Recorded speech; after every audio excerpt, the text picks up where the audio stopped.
Bonjour tout le monde, donc on est rendu à la troisième section, hein? Dans un rapport de laboratoire, tout doit être dans l'ordre, donc on a eu fait le but, suivi de l'hypothèse, nous sommes donc rendus au matériel. Donc le matériel, c'est une liste simple de tout ce que tu vas, et je veux être très précis, utiliser.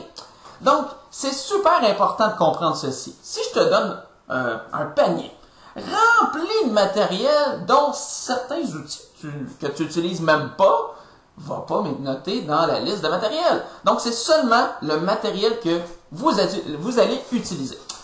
C'est une liste qui est en colonne. Donc, je veux pas voir des phrases. Je veux voir des colonnes avec des tirets. Donc, dans le carton, hein, toujours notre bon carton, ben, tout ça est indiqué. Hein?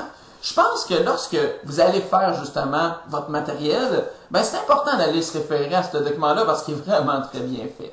Donc, premièrement, c'est une liste avec des tirets. Ensuite, c'est super important d'indiquer, même si c'est juste une substance ou un bécher ou un cylindre gradué, je veux voir le chiffre 1.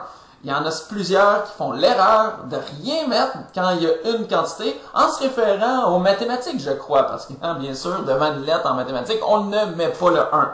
Ici, c'est important de mettre le 1. Donc, si vous utilisez par exemple un cylindre gradué, c'est très important d'indiquer un tiret, un cylindre gradué.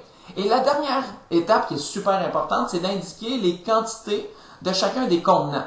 Donc, si je prends l'exemple du cylindre gradué, ben vous le savez qu'il en existe plusieurs. Hein? Les volumes varient. Donc, si c'est un cylindre gradué de 25 ml, c'est important de l'indiquer. Donc, si vous en utilisez un seul, dans cet exemple, on aurait un tiret, un cylindre gradué de 25 ml. Donc, il faut toujours marquer les graduations. Si c'est une masse en grammes, vous le marquez que c'est en grammes. Sur ce, je vous souhaite un bon matériel. Au revoir.